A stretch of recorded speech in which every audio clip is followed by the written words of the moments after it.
primeiro de tudo, agradecer a oportunidade aqui dessa conversa, dessa discussão, né? E dizer que eu vou começar falando aqui de um dos aspectos do problema político na conjuntura brasileira e depois deixar alguns elementos para que os colegas que me seguem falem um pouco disso também.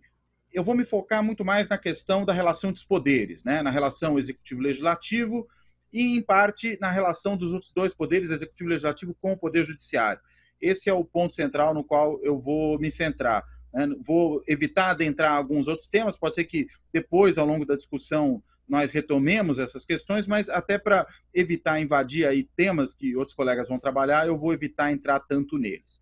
Para facilitar um pouquinho só isso, eu quero compartilhar com todo mundo uma visualização de tela, que eu vou colocar agora aí, imagino que as pessoas já estejam conseguindo ver, sobre essa questão da relação dos poderes, porque tem algumas pequenas informações que acho que ficam facilitadas, né, com esse tipo de imagem que eu vou colocar aqui. Primeira, são esses gráficos que saíram na Folha de São Paulo essa semana, acho que ontem, inclusive, relacionados esses gráficos à composição hoje do Congresso Nacional, das duas casas do Congresso, né, da Câmara e dos Deputados.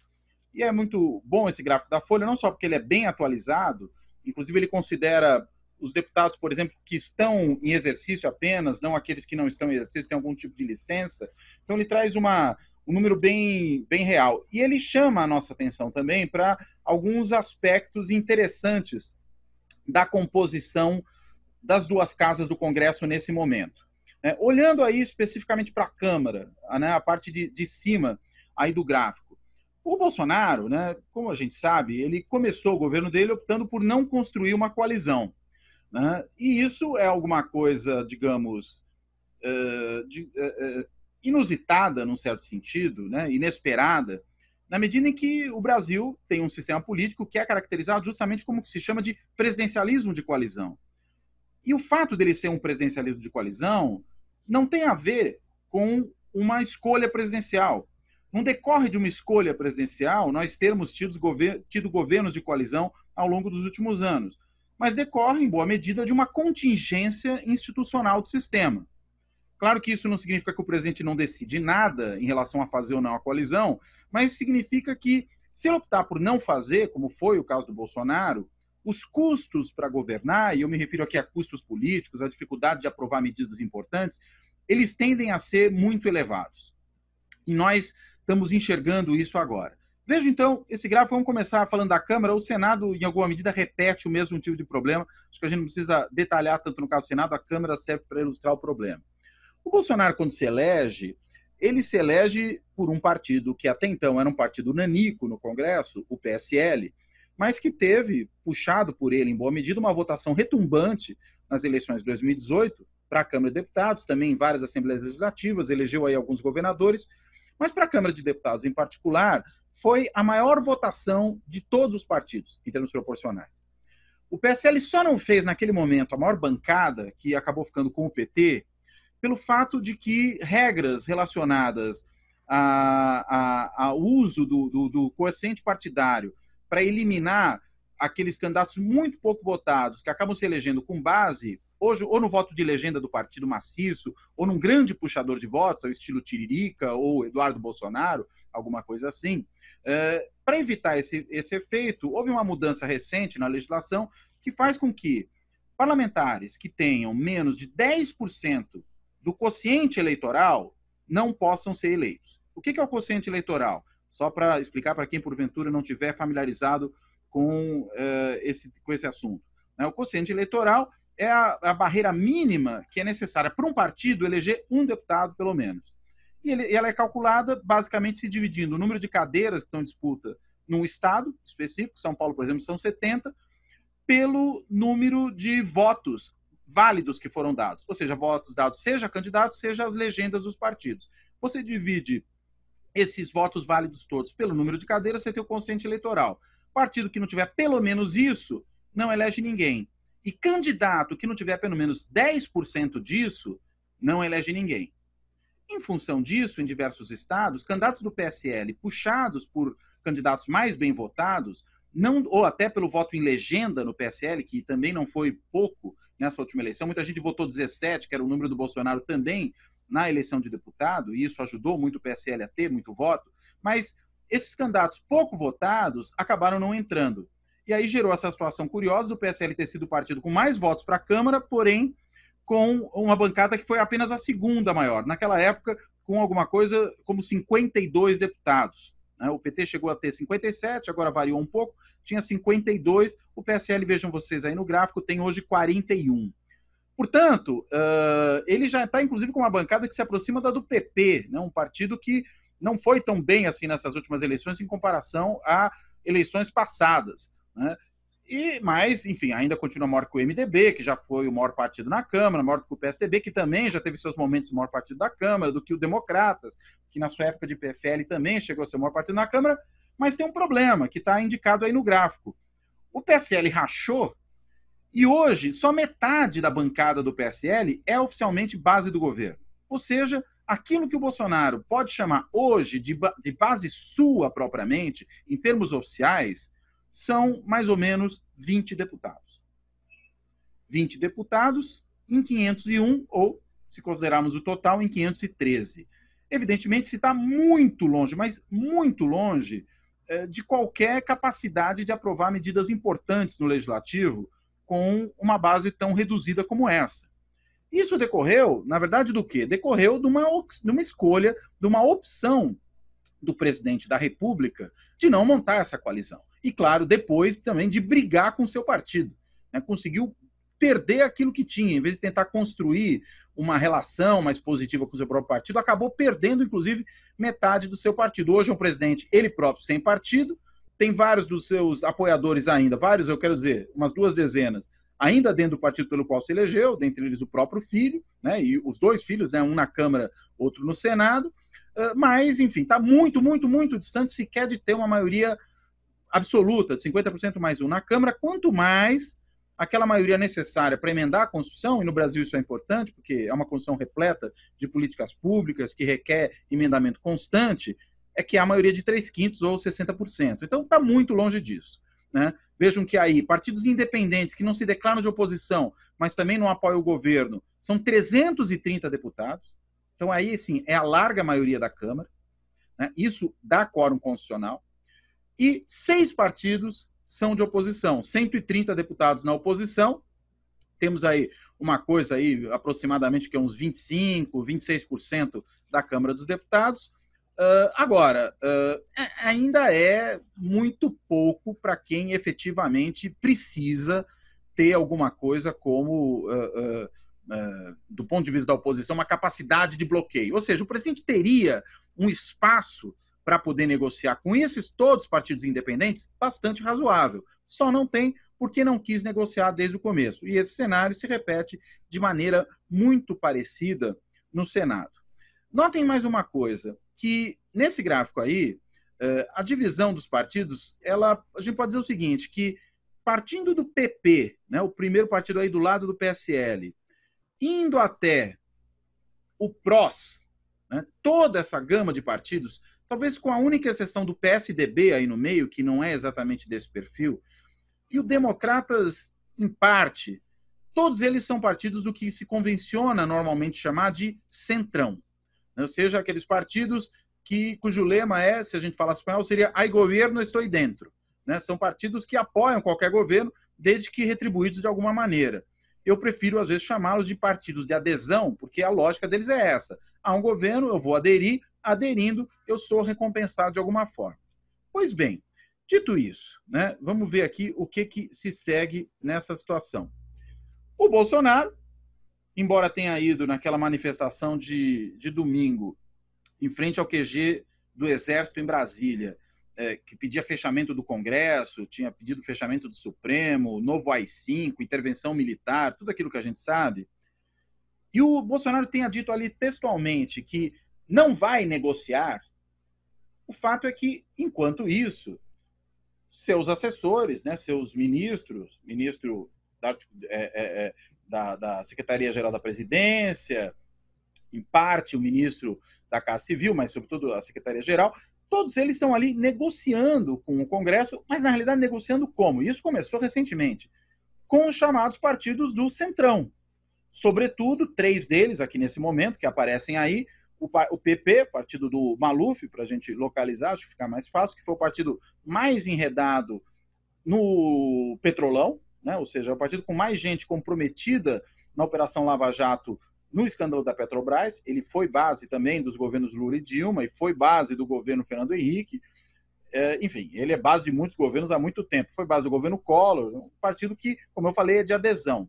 O PL, partido também para a gente localizar, para quem não lembra das siglas, do Valdemar da Costa Neto, aquele deputado federal, antes deputado federal, né, ali da região de Mogi das Cruzes, que foi também um dos condenados no processo do Mensalão, está aí, fechando com o Bolsonaro, e o Republicanos, né, antigo PRB, Partido da Igreja Universal do Reino de Deus, da Rede Record, é um partido que compõe com a Igreja Universal e com a Rede Record um conglomerado aí, que tem, digamos, uma frente empresarial de comunicação, uma frente político-partidária e uma frente propriamente religiosa, mas os próprios executivos dessas 3 organizações circulam entre elas, quando você faz o levantamento deles. Pois bem, o Republicanos é o terceiro partido aí, nesse primeiro momento de negociações, que começa a aderir ao governo Bolsonaro, partido também do prefeito do Rio de Janeiro, Maurício Crivella, né? Mas não bastasse isso, o Bolsonaro começa também a se aproximar do MDB, velho PMDB, atual MDB. E não é à toa, né? O Fernando Collor, que, como todo mundo sabe, sofreu um processo de impeachment, alguns anos depois, dizendo o que teria sido o seu maior erro na presidência, ele disse que foi não ter se aliado ao MDB. O MDB, ou então ainda PMDB na época, foi também aliado do governo Fernando Henrique durante todo o seu tempo. Demorou um pouquinho no começo para formalizar o apoio ao governo Lula, mais formalizado que propriamente ter esse apoio, mas depois entrou com tudo no governo Lula e participou efetivamente do governo Dilma, porque tinha inclusive o vice-presidente da República, Michel Temer. E depois, o resto da história, todo mundo sabe. Teve também no governo Itamar, né? Só não esteve mesmo no governo Collor. Antes disso, já havia estado no governo Sarney. Ou seja, mais um partido que a gente pode chamar de partido de adesão, maior, que já foi o maior deles, hoje não é mais. Era muito difícil governar sem o MDB, hoje não é tão difícil assim, porque você tem alternativas a ele. Mas é um partido que teve uma qualidade que eu diria que hoje talvez o Democratas a tenha também, e já tinha também antes, que não é apenas um partido com um exército de deputados adesistas ou senadores adesistas, mas é um partido que tem também lideranças institucionais importantes, aquelas que sabem muito bem como operar o jogo político na Câmara, no Senado, na relação entre poderes. Enfim, é um partido que tem essa capacidade. Nunca conseguiu, nos últimos anos todos, desde a redemocratização, ter, por exemplo, um candidato forte à presidência. Talvez, apesar dessa capacidade de liderança institucional, lhe falta aí uma certa espinha dorsal para poder ter uma candidatura presidencial. Mas, por outro lado, é um partido que consegue articular bem politicamente, daí ter sido sempre tão importante. E aí, nesse momento, volta a cena, Bolsonaro que falou que não faria a velha política, que não faria negociação, que não faria coalizão, está negociando, inclusive, com talvez o símbolo maior desse sistema, que é o MDB, tanto que nós temos aí um colega, o professor Marcos Nobre, da Unicamp, que cunhou uma expressão que tem muito a ver com isso que eu falei antes, de partidos de adesão, de centrão, que é o que ele chama de PMDBismo, porque o PMDB seria o partido central dentro desse jogo. Ele representaria, ele sintetizaria essa lógica. Pois bem, aí está de volta o PMDB. Né? Mas não só o PMDB, como o Fernando Abruzzo lembrou aqui um pouquinho antes da gente começar, acho que não estava gravando naquele momento, mas foi noticiado hoje, o governo também já negocia com o PTB do Roberto Jefferson, aquele que foi da tropa de choque do Collor, cuja filha, né, Cristiana Brasil, quase virou ministra do Trabalho do Temer, só não virou porque o judiciário não deixou, mas teria virado naquele momento, que foi também da base do governo Lula, rompeu com o governo Lula quando virou delator do Mensalão. Enfim, é alguém aí com uma longa folha de serviços prestados ao país, naquilo que o Bolsonaro chamava de velha política, né, ou de velhíssima política, poderíamos assim dizer. E agora se torna um apoiador também do governo Bolsonaro, tem sido muito vocal nessa condição, ele é particularmente um político muito vocal nas redes sociais, na imprensa, reapareceu depois de um tempo relativamente sumido, né? Emergiu de novo, melhor dizendo, depois de ter submergido, né? Está aí aparecendo uma vez mais, E o Roberto Jefferson está levando, pelo que foi noticiado hoje, o PTB para o seu governo, para o governo Bolsonaro, no Ministério do Trabalho, que é aquele que o PTB quis durante o governo Temer com a filha do Roberto Jefferson, acabou, na realidade, sendo ocupado por outra pessoa, mas ainda assim com participação do partido. Enfim, esse é o PTB, também um partido de adesão, também um partido do Centrão, mais recôndito, que está aí entrando no governo nesse momento. Né? Agora, por que o governo procura agora essa aliança? Aliás, deixa eu voltar só um pouquinho aqui nessa outra imagem, porque acho que essa imagem ela é importante. Porque existe não apenas uma questão de conseguir apoio no legislativo, do modo geral, mas de conseguir controlar também a agenda do legislativo. Isso é muito importante por várias razões. Em primeiro lugar, porque todo projeto de lei do Executivo entra pela Câmara dos Deputados. Ele começa na Câmara dos Deputados. E aí, o papel do presidente da Câmara dos Deputados em pautar a agenda, em colocar em votação, em definir os acordos, ele é central. E hoje a gente sabe que esse é um papel ocupado por Rodrigo Maia, que tem aí desempenhado um papel importante do ponto de vista da articulação política, já que o próprio governo não fez articulação política até hoje, já que o presidente abdicou da condição de líder de uma maioria legislativa, e aí o Rodrigo Maia é que acabou desempenhando esse papel, alguns às vezes o chamam de primeiro-ministro. Curioso que às vezes o chamam de primeiro-ministro como se fosse uma usurpação, como se o Rodrigo Maia estivesse roubando o poder do presidente da República. Mas, na realidade, me parece que o problema é outro, que não se trata do Rodrigo Maia roubando ou usurpando o poder do presidente da República.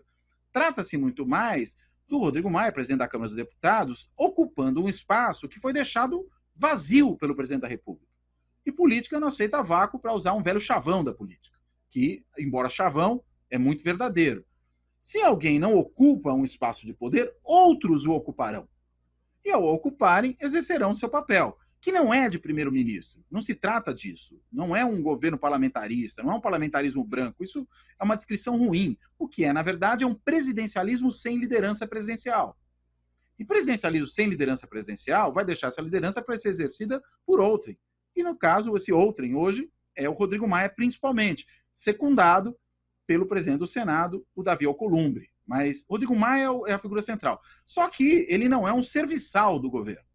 Ele não é um apoiador lambe-botas do governo federal. Ele defende a autonomia da casa que preside, do legislativo, defende sua própria agenda política, que em boa parte coincide com a agenda do governo, pelo menos na área econômica. Aí a gente pode dizer que é uma grande coincidência, por isso que a agenda que avançou desse governo até hoje foi, em maior medida, a agenda econômica. Em outras áreas, nada praticamente avançou.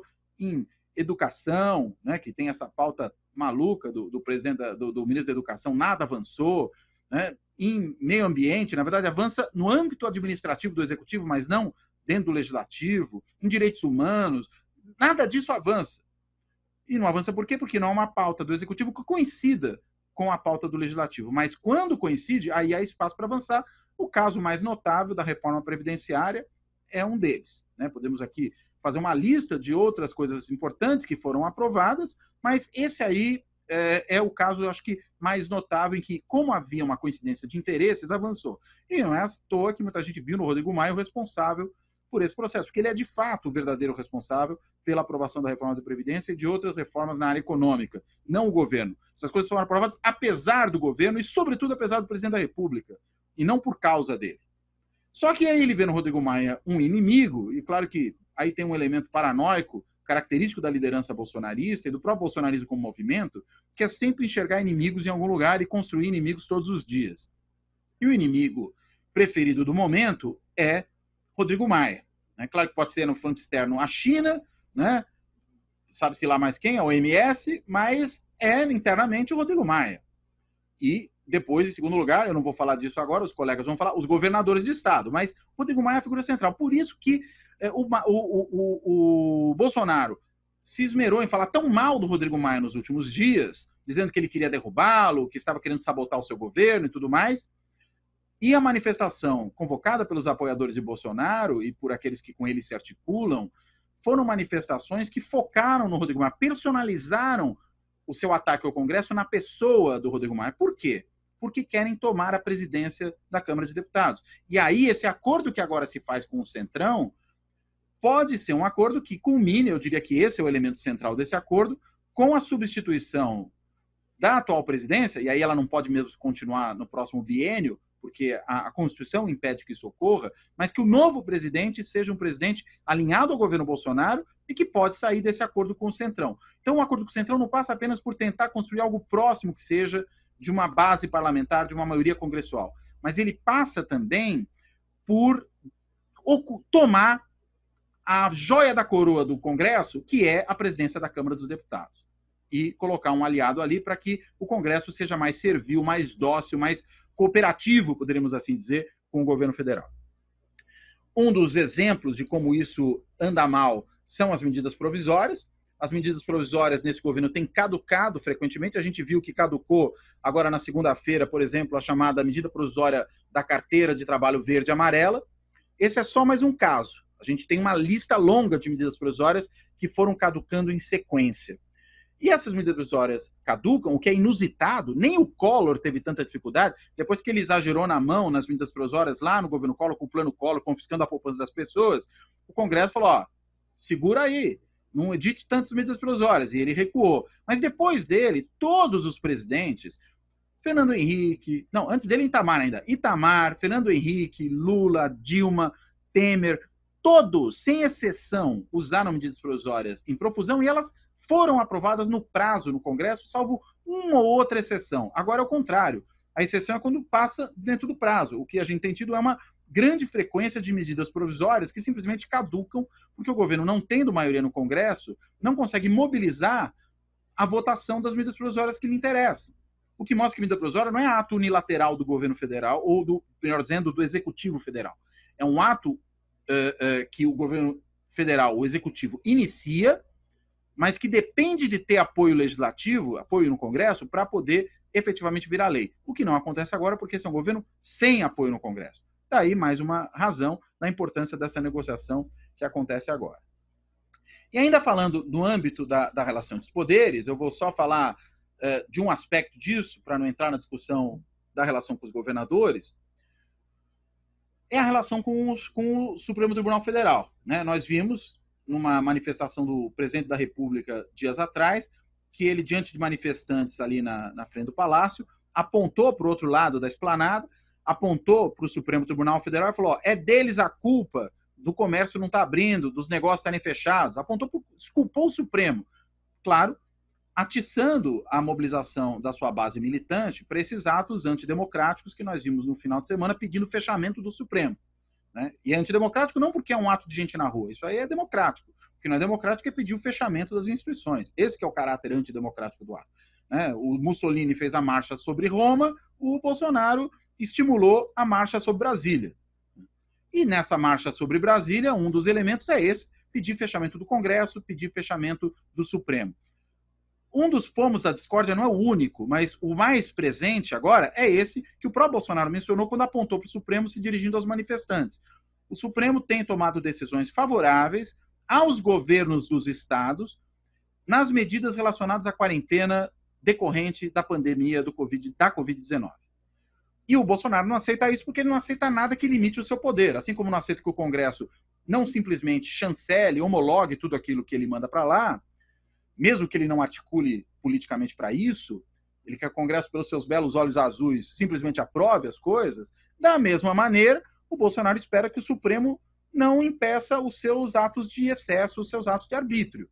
E aí, consequentemente, o que ele faz? Atiça os seus apoiadores para pedirem o fechamento do Supremo, tenta intimidar o Supremo. Mas o Supremo não tem se intimidado, tem reagido bem, ainda que nesse momento, até agora, com decisões monocráticas, sobretudo, né? Mais elas do que propriamente decisões plenárias. Tivemos uma em plenário recente, que a posição do ministro Marco Aurélio de Mello, que normalmente é o ministro voto vencido no Supremo, dessa vez foi por unanimidade acatada pelos demais, no sentido de permitir que os governos estaduais e municipais mantivessem as políticas relacionadas à quarentena. Mas não é só questão dos governos subnacionais. Né? O Supremo ele também tomou decisões importantes relativa decisões relativas à questão das medidas provisórias. O governo queria que as medidas provisórias elas não tivessem prazo para caducar, justamente o problema que ele tem enfrentado. Medidas provisórias caducam. Como resolver esse problema? Fazendo com que durante a pandemia elas não caduquem. O Supremo não comprou essa história, o ministro Alexandre de Moraes negou isso, falou que isso não valia, apenas admitiu a possibilidade de uma tramitação mais rápida das medidas provisórias dentro do Congresso, rápida do ponto de vista das exigências formais para a tramitação. Se dispensou a necessidade daquela comissão especial que toda medida provisória tem que ter para apreciá-la previamente. E isso não é mais necessário, é possível ir direto à fase decisória nesse momento. E isso, evidentemente, agiliza o processo no momento em que não há possibilidade de reunião física dos congressistas. Mas, tirando isso, o Supremo botou um freio no Executivo. E o fez preservando não só a prerrogativa dos governos subnacionais, mas também a prerrogativa do Congresso. Então, a situação que nós temos hoje é essa situação de um governo que não se entende com os outros poderes, não se entende com o legislativo, não se entende com o judiciário, não lidera o país, fazia um discurso de negação da política, como se a política fosse uma coisa suja, imunda, a negociação, a velha política, como se houvesse uma velha política diante de uma nova política que simplesmente não existe. Mas ainda assim, assumindo que esse discurso existia, o que esse governo começa a fazer agora, talvez tenha percebido o tamanho do buraco em que se enfiou, vamos ver, vamos aguardar, e até para ver se, ao optar por outro caminho, se faz direito ou não, porque não é porque optou por outro caminho que o fará bem. A gente viu o governo Dilma, que mesmo tendo optado por ter coalizão, não conseguia gerir a coalizão, havia um problema de gestão de coalizão ali, não basta querer ter coalizão, tem que saber como fazer. Esse governo não queria coalizão, negava, e agora procura. Com quem? Com os partidos que são a alma da chamada velha política, o Centrão. PTB, PP, PL, republicanos. É isso que está entrando no governo agora. MDB. Então vejamos o que será essa nova etapa do governo Bolsonaro. Se vai ser um governo com apoio congressual, hoje ele é muito reduzido. Se for até, de um certo ponto de vista, não é ruim, porque governos precisam ter apoio para conseguir governar. Agora, negando tudo aquilo que havia dito que faria. Se a gente até hoje dizia, Bolsonaro pelo menos não enganou as pessoas porque está entregando o que prometeu, parece que a gente começa a entrar numa fase em que ele começa a não entregar o que prometeu, começa a negar o que prometeu ao fazer coalizão e fazer coalizão com os partidos mais tradicionais que existem. Nota, eu não estou criticando fazer coalizão, muito pelo contrário, acho que tem que fazer coalizão. O que eu estou apontando é a incoerência disso com o discurso que se fazia, o tarde que chega, e, na realidade, tenho dúvidas com relação à chance disso dar certo, considerando quais são as habilidades políticas dos membros desse governo. É isso.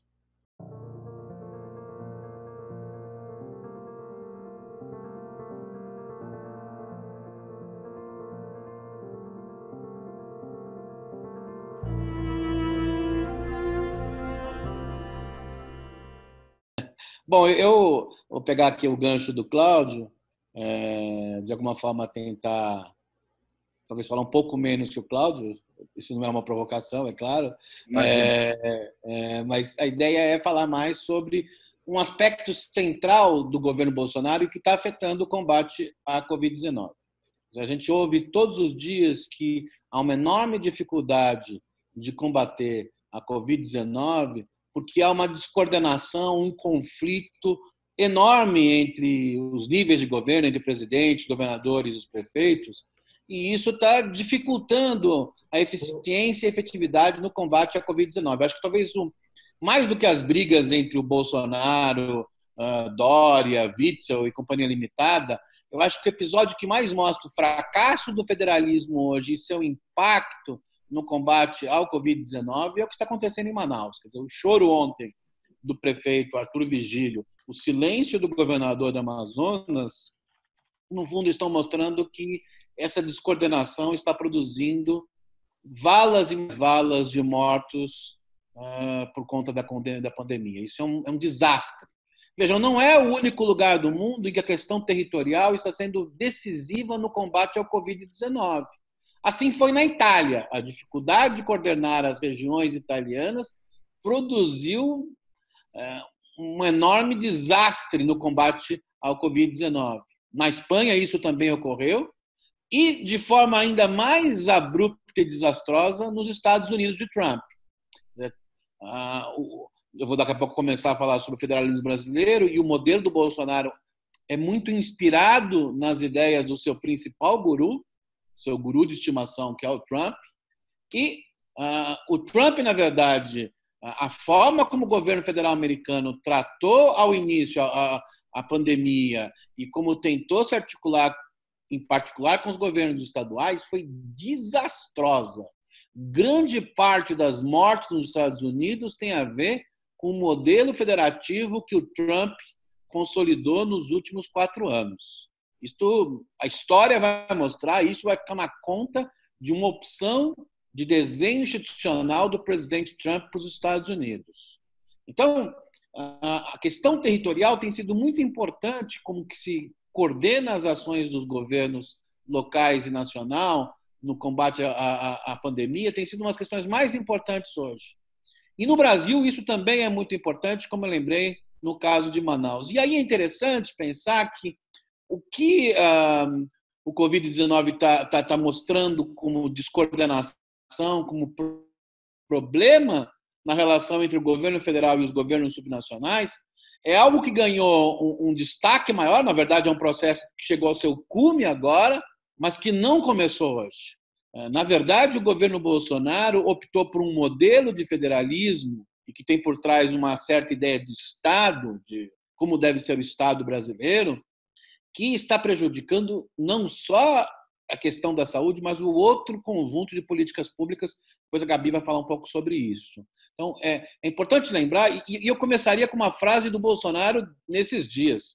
Bolsonaro disse: eu sou a Constituição. Não, o Bolsonaro é contra a Constituição. E não no sentido mais banal que as pessoas pensam, quer dizer, ele vai rasgar amanhã da Constituição. Acho difícil. Nós estamos numa situação de se correr o bicho pega, se ficar o bicho come, que o Bolsonaro não tem a menor condição de dar um golpe, ninguém tem a menor condição de fazer um impeachment nele. Nós estamos num jogo completamente travado. Ele não é a Constituição porque ele é contra o espírito da Constituição de 1988.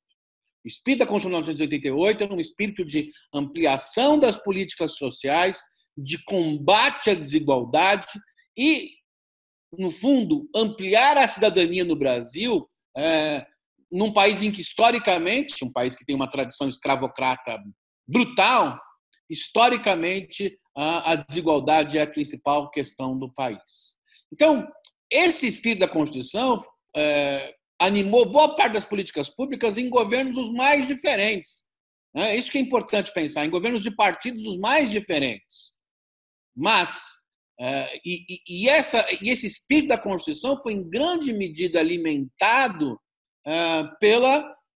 pelo federalismo. Quer dizer, o desenho político institucional do federalismo foi uma peça-chave para levar esse espírito da Constituição adiante, ou seja, ampliar as políticas públicas, ampliar a cidadania e combater, sobretudo, a desigualdade. Bolsonaro é contra esse espírito da Constituição. Bolsonaro não gosta da Constituição de 88, não gosta do que ela significa. E o federalismo, para ele, é uma das coisas que mais atrapalha as suas ideias contra o espírito da Constituição de 1988. E aí vou tentar explicar um pouco e mostrar como esta confusão hoje no combate à pandemia, essa confusão federativa, não nasceu com a pandemia, ela piorou com a pandemia. E talvez não só tenha piorado, como tenha tornado mais explícitas as opções do Bolsonaro. Primeiro, o federalismo do Bolsonaro tem a ver com uma ideia do papel do Estado na economia e na sociedade. Quer dizer, é um modelo de Estado mínimo, muito parecido com o modelo do Trump, a ideia de que quanto menos governo, melhor para os indivíduos, nem sociedade é melhor para os indivíduos.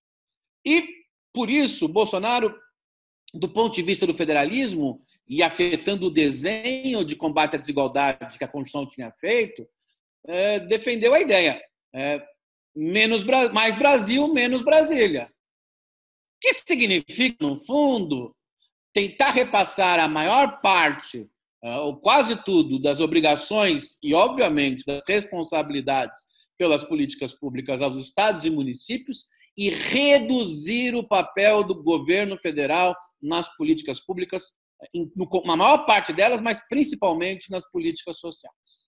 É isso que Bolsonaro tem feito desde o início do governo. E, portanto, essa ideia do mais Brasil, menos Brasília, ou a PEC do Pacto Federativo, que é uma PEC contra a Constituição de 88, claramente, tudo isso que Bolsonaro fez é diante dessa ideia de reduzir o tamanho do Estado, a importância do governo, afinal, se houver economia, se houver empregos, mesmo com menos direitos, como ele diria, todo o resto vai ser resolvido. Essa é a visão de mundo do Bolsonaro e que se inspira muito na visão de mundo do Trump, que em parte segue o que os republicanos desde Nixon defendem, que é repassar responsabilidades aos estados e municípios, mas num grau muito mais elevado, inclusive com a ideia de que se os estados e municípios de alguma forma tomarem decisões contrárias ao espírito do Estado mínimo, o governo federal aí sim pode intervir contra eles. Então, o Bolsonaro tem feito isso, a gente pode ver vários exemplos, a redução dos beneficiados do Bolsa Família, a redução dos gastos com CRAS no Brasil. Se a gente olhar os gastos, o papel do MEC, o MEC tem, no fundo, reduzido sua atuação no combate à desigualdade entre estados e municípios do ponto de vista da provisão educacional. E mesmo na saúde, a gente sempre lembrou tanto do Mandetta, e diante de um governo tão frágil do ponto de vista técnico, o Mandetta era um gênio. O governo começou na área de saúde destruindo os mais médicos, cujo único resultado até agora foi reduzir o número de médicos nas regiões mais pobres do país.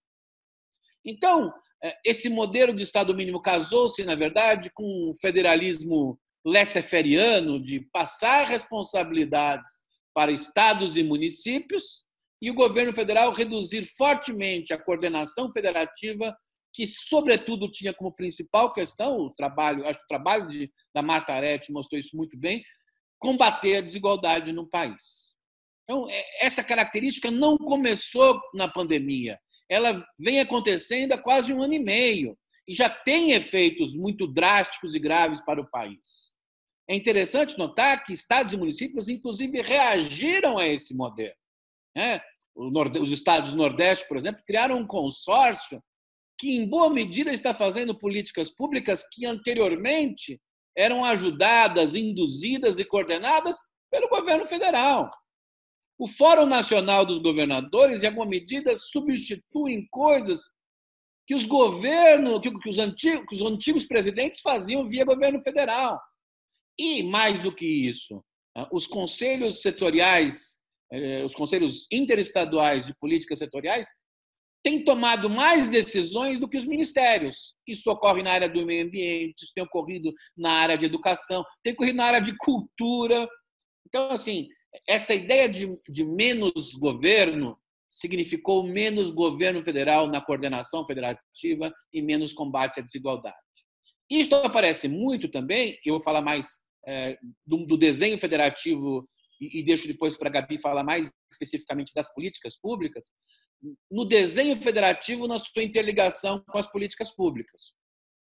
O modelo da Constituinte 8 tentou construir um tipo de federalismo que a gente pode chamar, usando a literatura americana, de um federalismo cooperativo. Quer dizer, um federalismo com maior intersecção entre União, estados e municípios. No fundo, é um modelo em que as relações intergovernamentais ganham um papel chave.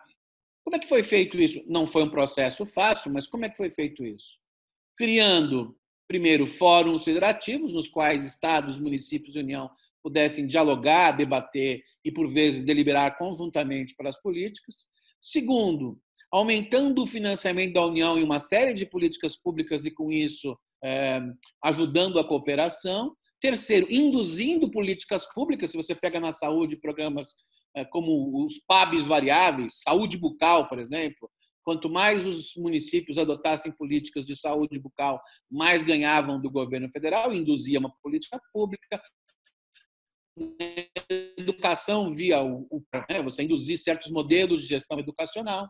Esse federalismo cooperativo não é igual em todas as políticas públicas. Tem algumas políticas públicas que se fortaleceram mais como sistemas de políticas públicas, o SUS, o SUAS, o Sistema Nacional de Recursos Hídricos. Outras ficaram ali no meio do caminho, como a própria educação, que tem um financiamento federativo muito forte, mas não têm fóruns federativos fortes, e outras que eram mais frágeis, no fundo, não tiveram sistemas, mas, no mínimo, tinham diálogos informais entre o governo federal e os estados e municípios, ajudando esse processo, como ocorreu, por exemplo, na cultura. Esse modelo de federalismo cooperativo, o governo Bolsonaro quer destruir, simplesmente. Quer destruir porque ele prefere a ideia de um federalismo mais dual, ou seja, um federalismo em que as responsabilidades e encargos pelas políticas públicas caibam aos estados e municípios e o governo federal fique ausente deste processo.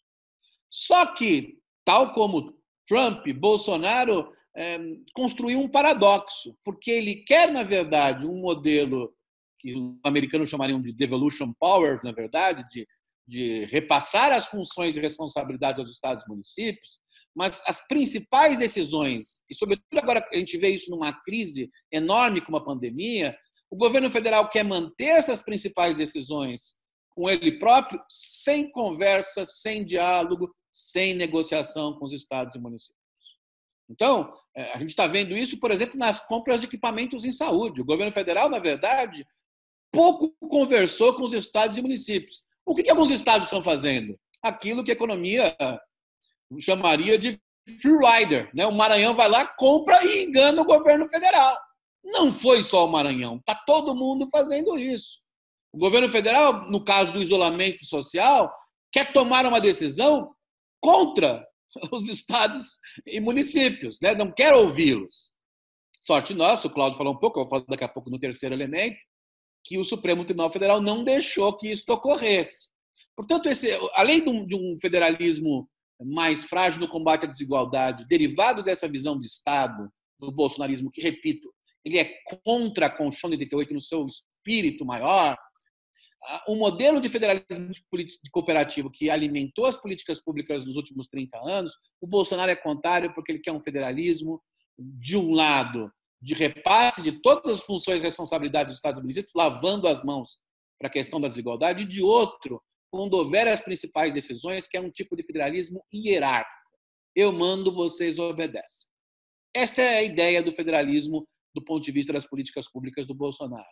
Há um terceiro elemento que tem afetado também muito nesse debate da pandemia, que é a questão de que o federalismo, e a literatura, desde as origens do federalismo americano, mostra isso, o federalismo é uma das instituições mais importantes de controle institucional do presidente da República.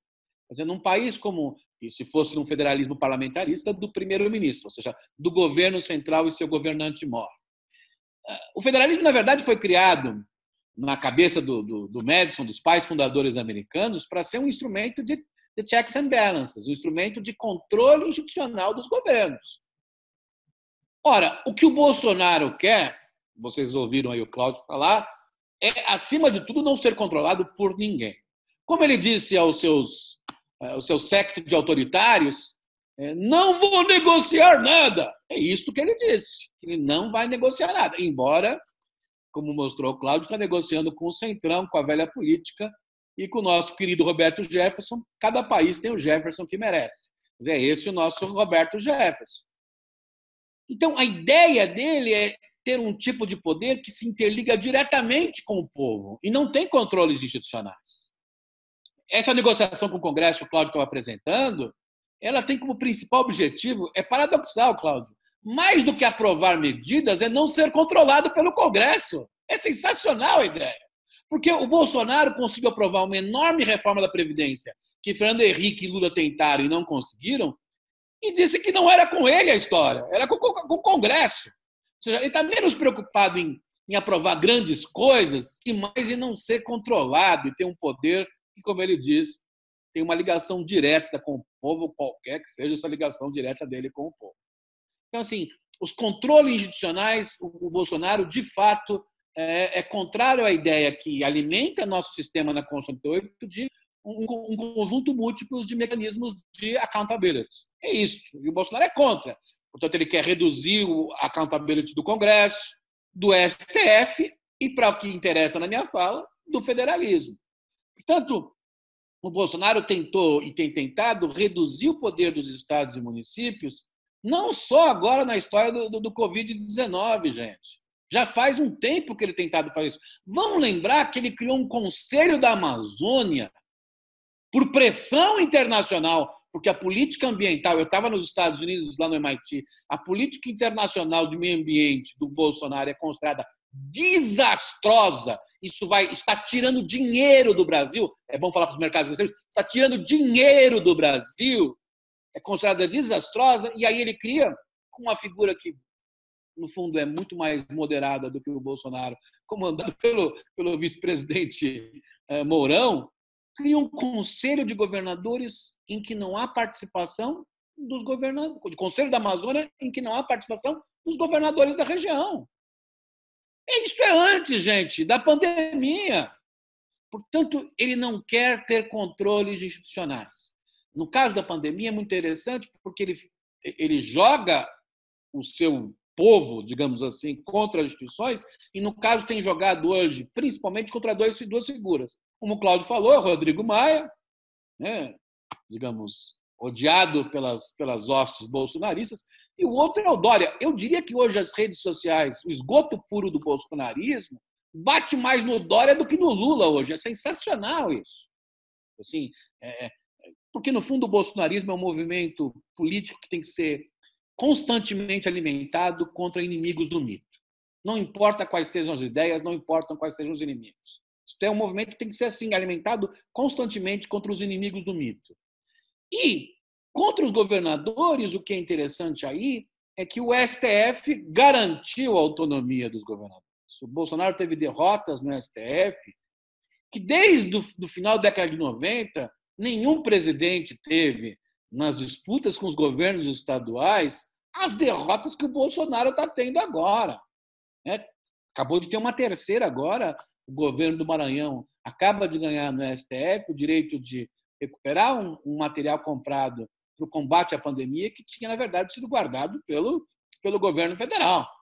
Então, assim, o fato é que isto é um problema e o governo Bolsonaro quer acabar com todos os controles institucionais. Se ele montar coalizão no Congresso, Cláudio, a preocupação maior é para diminuir controles institucionais. E, no caso dos governadores e prefeitos, até pela exposição que a pandemia deu, sobretudo aos governadores, isso incomoda demais o bolsonarismo. E termino aí essa discussão dizendo que, do ponto de vista do federalismo, além do mais, o Bolsonaro vê nos governadores importantes atores políticos para a eleição de 2022, não porque todos serão candidatos à presidência, alguns podem até ser, mas porque os governadores podem ser muito importantes para articular as alianças políticas contra o bolsonarismo. A eleição de 2022 pode não repetir a polarização de 2018. O sonho do Bolsonaro é reproduzir a polarização de 2018. Ele contra o petismo e ele contra a velha política. Os governadores de esquerda do Nordeste, governadores do Centro-Sul que começam a se rebelar contra o presidente, podem ser a peça do meio de campo político capazes de, direto ou indiretamente, construir alianças contra a polarização de 2018. Acho que essa história incomoda demais o Bolsonaro, de tal modo que os governadores não são inimigos de curto prazo ou de curtíssimo prazo. São inimigos porque Bolsonaro precisa tornar qualquer forma de vertebração política inexistente. Não pode ter algum tipo de vertebração política. Não pode ter nenhum tipo de ação partidária dos governadores que produza, de algum modo, alianças políticas contra a polarização que ele criou, o Bolsonaro. Porque, se houver isso, com 1/3, não se ganha a eleição presidencial. Para terminar e passar a bola para a Gabi, o federalismo, esse modelo do federalismo que o Bolsonaro criou é um enorme obstáculo ao combate à pandemia. Se o governo federal não atuar para reduzir as desigualdades entre estados e municípios nesse combate à pandemia, nós vamos multiplicar uma série de Manaus pelo Brasil nos próximos 2 ou 3 meses. Se nós não mudarmos o jogo conflitivo e criarmos um jogo mais cooperativo entre União, Estados e municípios, a lógica do free rider entre estados e municípios contra a União vai crescer. E isso vai prejudicar as pessoas que morrem nos hospitais. É bom avisar o pessoal da carreata da morte que tem pessoas morrendo nos hospitais. E elas vão ser lembradas pela história, elas foram filmadas como as pessoas que riram pelas mortes dos hospitais. Eu lembro, já que o Cláudio lembrou, o fascismo. Na época do fascismo, há várias fotos de fascistas que, nas prisões políticas em que haviam presos políticos, comunistas, judeus, muitos judeus também na Itália, os fascistas gostavam de dar volta nas prisões rindo. Era a risada da morte. É isso que nós estamos vendo agora. A carreata da morte no Brasil. A história vai lembrar desse pessoal. Então, assim, se não houver cooperação, nós não vamos conseguir fazer digamos, um planejamento necessário para sair das diversas, não há uma binário das diversas fases das quarentenas. E, obviamente, o Bolsonaro, por isso que tirou o ministro e colocou um robô no Ministério da Saúde, o Bolsonaro quer fazer a política de saúde que está na sua cabeça. E quem atrapalha isso são os estados e municípios. O fato é que, se nós não reajustarmos esse federalismo, não só o Bolsonaro vai desorganizar o sistema político brasileiro, mas a principal consequência vai ser naquilo que agora a Gabi ia falar, vai ser lá na ponta das políticas públicas, e nós estamos matando mais gente do que nossa eficiência governamental poderia ter atuado. Quer dizer, nós criamos um contexto em que o federalismo bolsonarista é uma máquina de mortes. Se nós não mudarmos isso, mais gente vai morrer.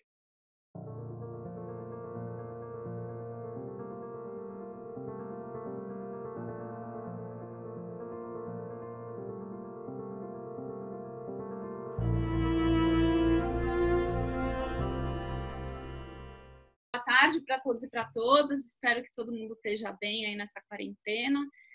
Eu queria começar agradecendo o Marquinho por organizar esse evento. É uma honra enorme poder discutir com o Cláudio e com o Fernando.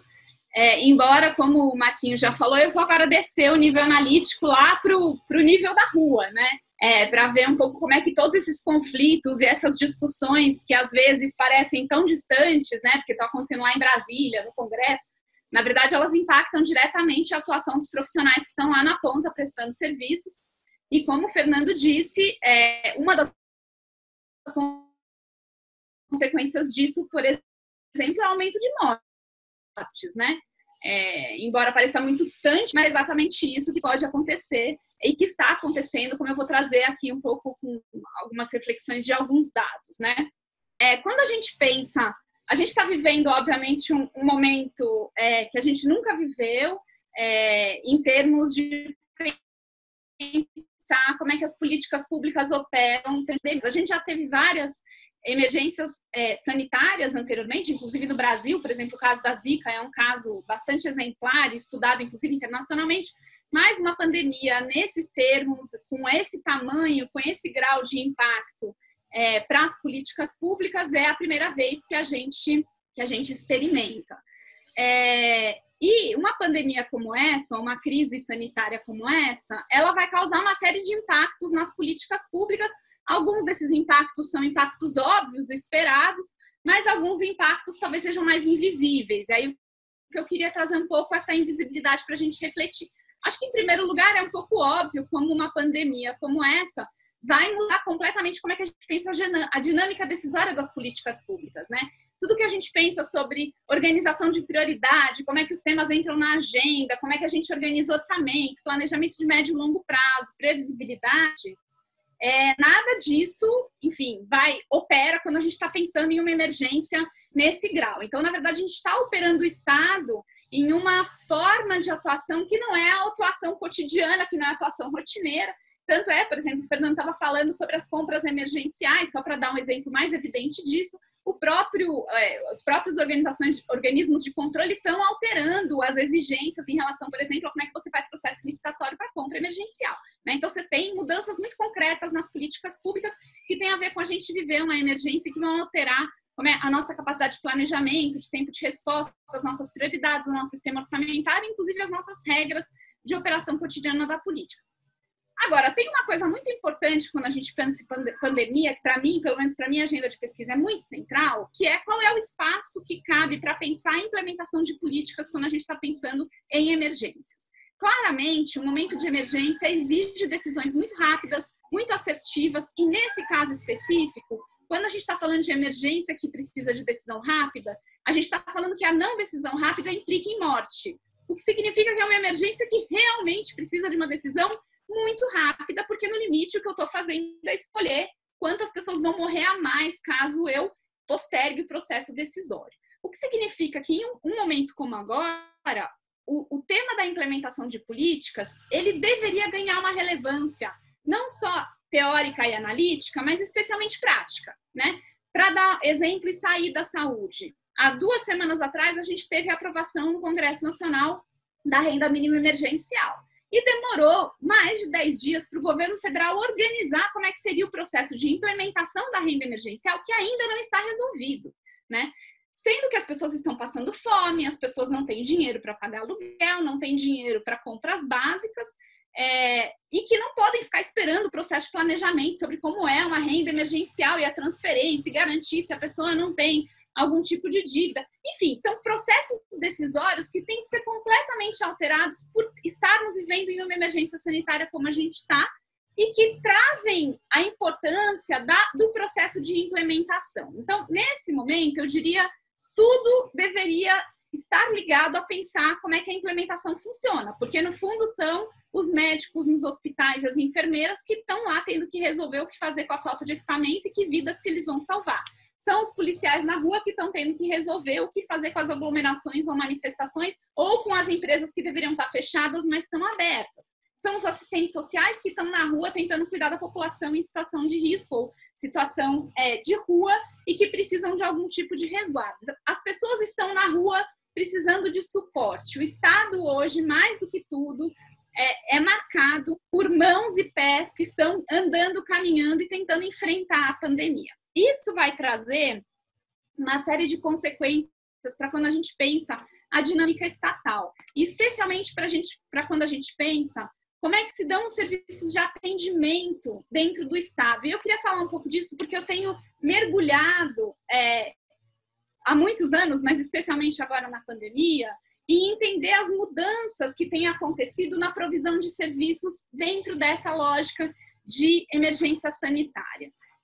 Para falar disso, eu só queria trazer mais uma vez a importância de pensar a implementação, trazendo um dado de que hoje, se a gente olha para as prefeituras, aproximadamente 70% dos servidores públicos, tirando os terceirizados, são servidores que trabalham com algum tipo de atendimento na ponta. Então, quando eu estou falando de serviços de atendimento, eu estou falando, na verdade, da grande massa do Estado que está lá na ponta atendendo e que, frente a uma emergência sanitária, tem completamente... sofre um impacto completo na sua atuação. E a partir dos mapeamentos que a gente tem feito e conversas com vários tipos de profissionais da ponta, que a gente chama na literatura de burocracia de nível de rua, mas eu não queria entrar nessa discussão, a gente tem visto 3 impactos diferentes para estes profissionais e para a implementação de políticas. Primeiro, claramente, a gente tem um grupo muito grande de profissionais cujo trabalho agora é enfrentar a crise ou as consequências da crise.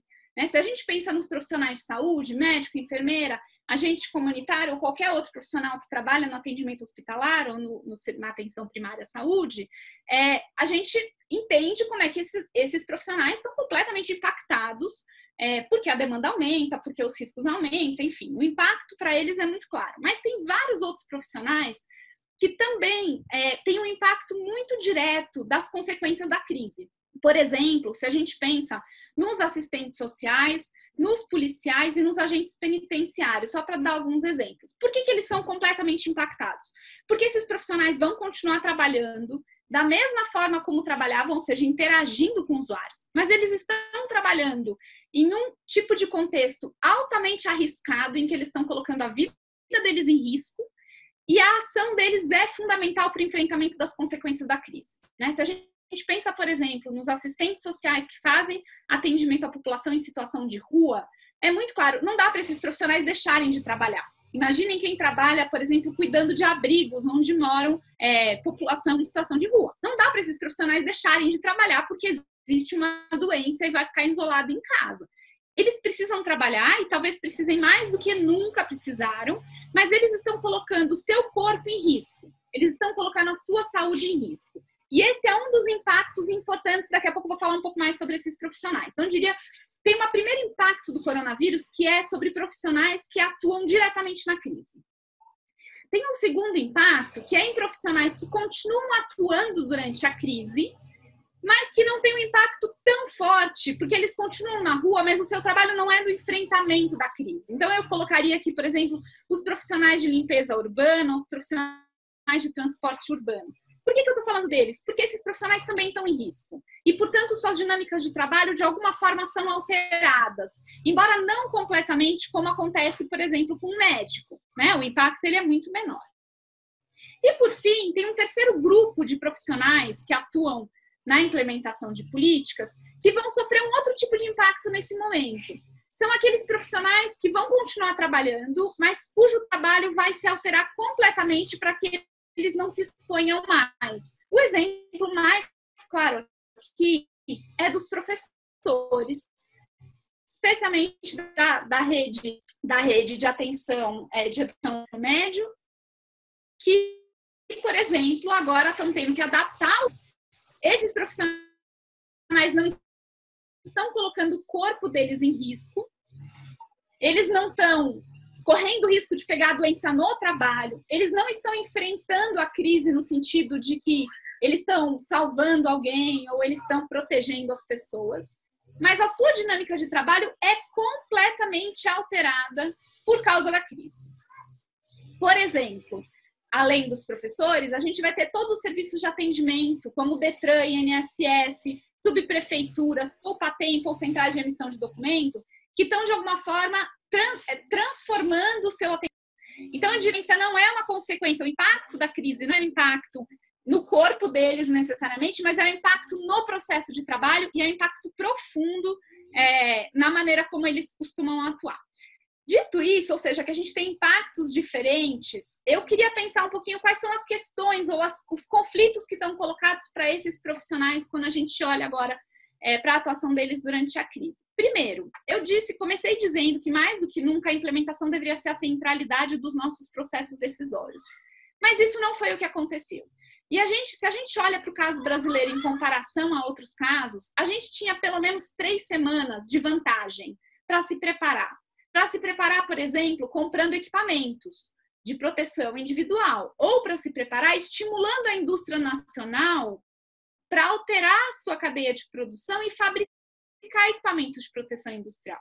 A gente tinha pelo menos 3 semanas a mais para organizar os nossos sistemas de saúde, por exemplo, repensando a atuação da atenção primária à saúde durante a crise. Só para dar um dado para vocês, as normativas de reorganização da atenção primária à saúde, elas começaram a sair 3 semanas depois da crise chegar no Brasil. Ou seja, a gente teve várias semanas de atraso na nossa capacidade de planejamento sobre o que fazer com a implementação. Essa falta de preparação prévia de como enfrentar a crise, essa falta de olhar para a implementação previamente, organizar a implementação, tem hoje criado uma situação muito problemática para esses profissionais que eu citei para vocês, especialmente para os profissionais do primeiro e do segundo tipo, menos os professores, menos os que fazem atendimento remoto. A gente soltou, há 5 dias atrás, uma survey para profissionais da segurança pública. Então, a gente tem policiais, profissionais da saúde, profissionais da assistência social e agentes penitenciários que continuam trabalhando.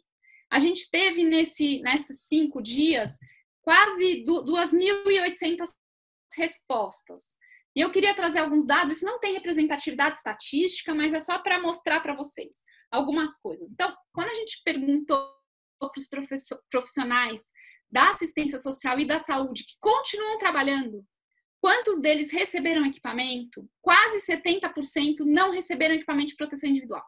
Profissionais estão trabalhando em serviços de saúde sem máscara e sem luva. Policiais estão na rua sem equipamento de proteção individual. Agentes penitenciários estão em presídios e a gente já teve morte de presidiário, a gente já teve morte de agente penitenciário essa semana, sem equipamento de proteção individual. A gente perguntou para esses profissionais se eles tinham medo do coronavírus. e quase 90% deles disseram que sim, que eles têm muito medo em relação à doença. E a gente perguntou para eles se eles tiveram algum tipo de treinamento ou orientação sobre o que fazer perante a crise. E 80% deles responderam que não receberam nenhum tipo de treinamento, nem orientações oficiais sobre como se comportar e como alterar procedimentos de trabalho, operações diante da crise. Ou seja, a gente está falando, de novo, não tem representatividade estatística, mas se a gente jogar só na brincadeira dos nossos dados aqui, a gente está falando aí de pelo menos 2.000 trabalhadores que estão lá expostos, com sua vida arriscada e podendo se transformar também em vetores de disseminação de doença. E isso é uma coisa super importante que às vezes a gente tira do debate. Não é só que o policial pode ficar doente, mas o policial pega a doença e de repente ele é assintomático e ele vai passar a doença para várias outras pessoas do seu círculo pessoal familiar, mas também outras pessoas que ele atende, né? A gente pensa nos agentes comunitários de saúde, por exemplo, agente comunitário visita 200 famílias por mês. Vocês imaginam se o agente comunitário está doente assintomático e está entrando em 200 domicílios? Tudo bem, a visita agora é na porta da casa. Mas ele está lá na porta da casa, podendo transmitir para todo mundo, e a gente tem ouvido depoimento o tempo inteiro disso, desses profissionais se sentindo completamente expostos e com medo de transmitir a doença e se transformar num vetor para pessoas que eles deveriam proteger. Além disso, um outro impacto que a gente tem visto da crise lá na ponta é que, para grande parte desses profissionais e das políticas, embora a implementação deveria ser o ponto central, as decisões continuam centralizadas. Profissionais não são escutados, profissionais não são envolvidos no processo decisório.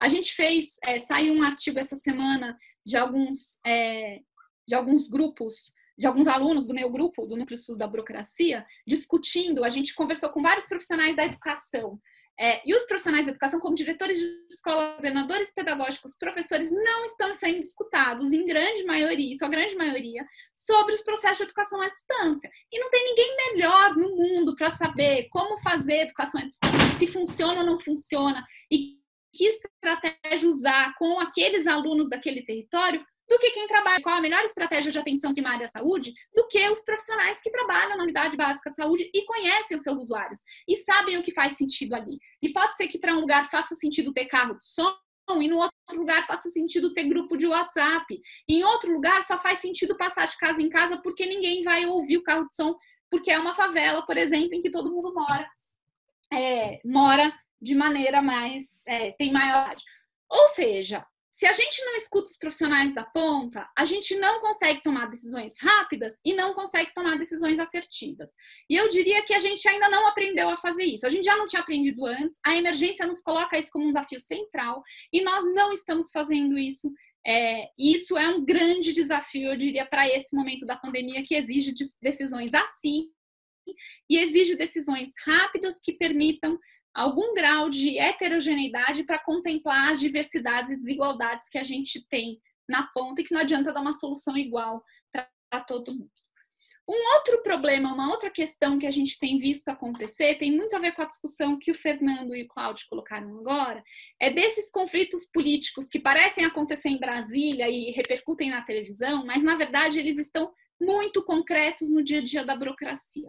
A gente tem ouvido constantemente, e eu estou fazendo várias pesquisas com profissionais da ponta, o quanto o conflito político e a dissonância de informação tem se transformado em um problema enorme para eles.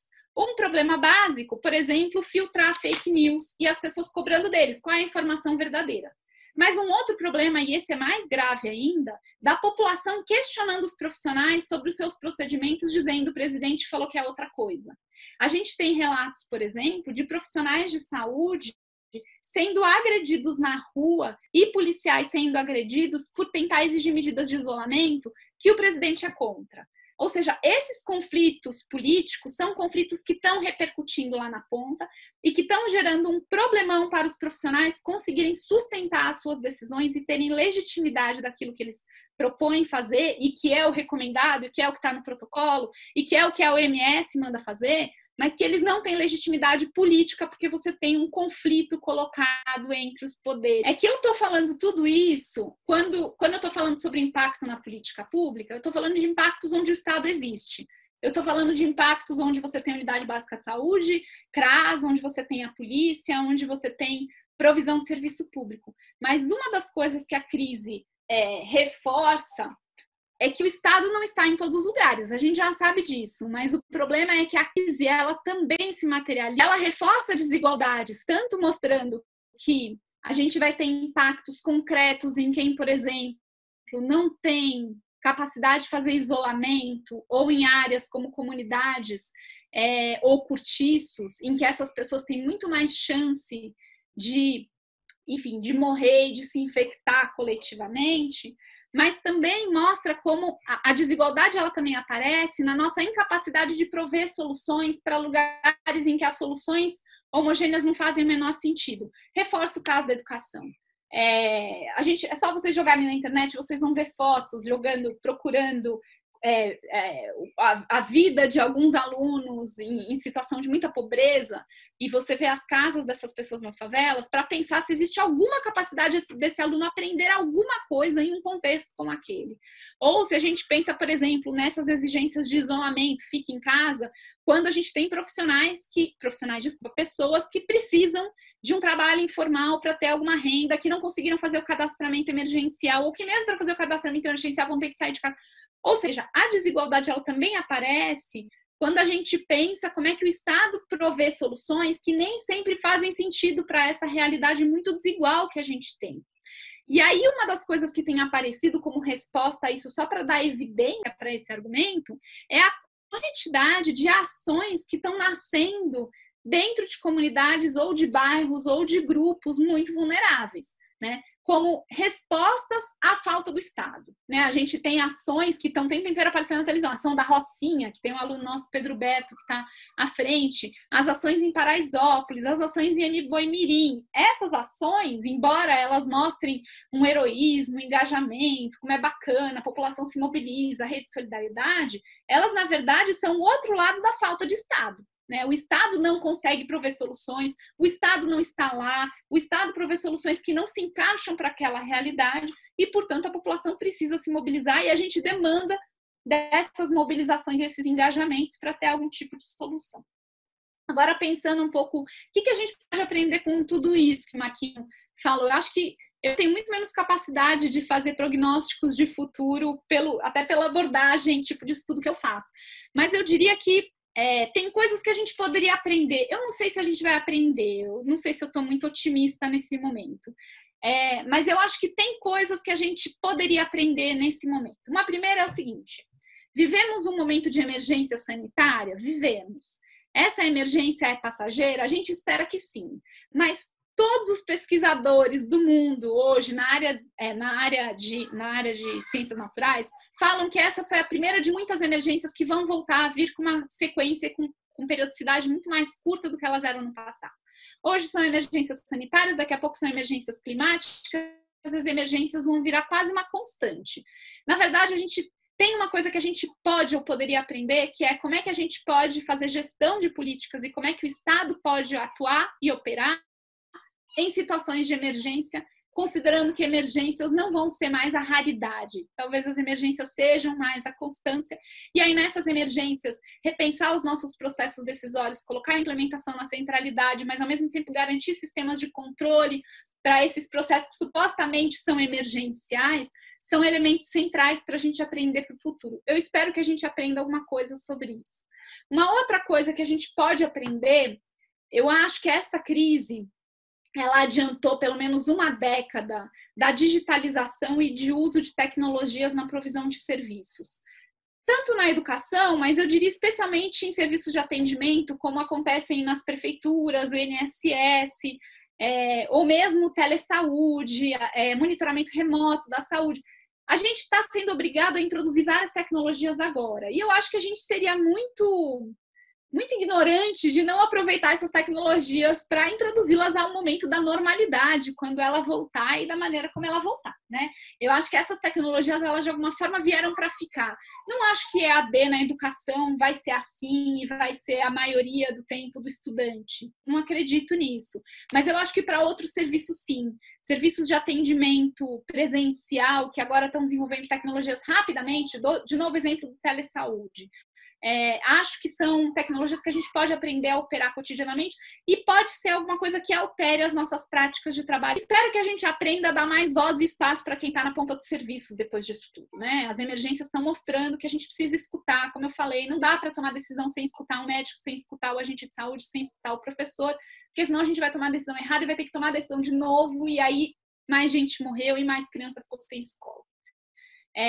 Espero que a gente aprenda meios de fazer isso mais rápido, como a emergência tem nos provocado a fazer, e a gente já tem experiências interessantes acontecendo no Brasil afora sobre isso.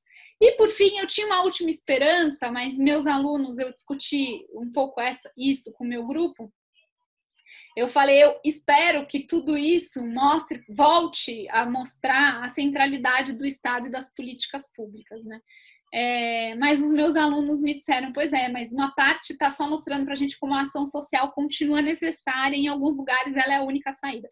Então eu espero que a gente aprenda a combinar as duas coisas com o estudo, como é que a gente junta a ação social com a ação do Estado, como várias experiências já têm agora apontado e como alguns lugares têm feito.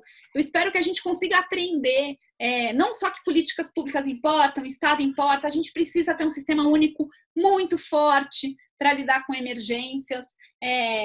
Acho que hoje todo mundo já coloca de novo o SUS como algo central, mas que a gente aprenda que também não é o Estado sozinho. Como é que a gente faz o Estado entrar em áreas onde o Estado não está, mas, acima de tudo, potencialize a relação entre o Estado e a sociedade em áreas em que o Estado não sabe dar resposta. Mesmo que ele esteja, as respostas do Estado não são suficientes para aqueles lugares.